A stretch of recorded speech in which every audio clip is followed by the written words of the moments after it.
Sveiki.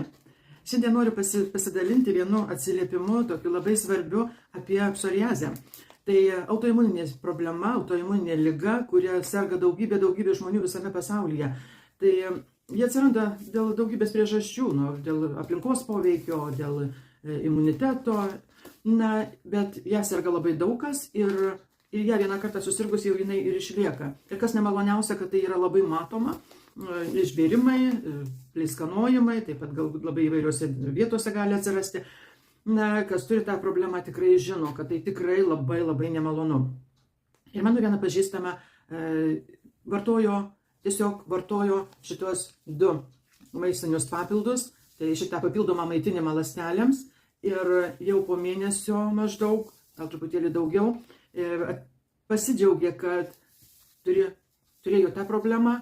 Ir staiga jinai dingo, kažkur išnyko. Tad tikrai labai noriu pasakyti, kad tai yra labai veiksminga. O veiksminga dėl to, kad štai šitas papildomas ląstelių maitinimas yra be galo veiksmingas. Kad tai yra maistas, tai yra ląstelės valymas, maitinimas ir apsauga. Ir labai greitas poveikis, todėl kad čia yra labai svarbi dalis. Tai yra tai, kad vokiečių mokslininkai atradę nepaprastai gerą technologiją, maistinių medžiagų transportavimo koncepciją, kurią užpatentavo ir ji yra naudojama būtent šitame papildomo maitinimo programoje.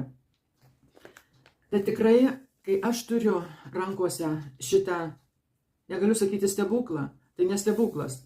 Tai yra, kaip jau sakiau, ląstelių papildomas maitinimas, valymas, maitinimas ir apsauga.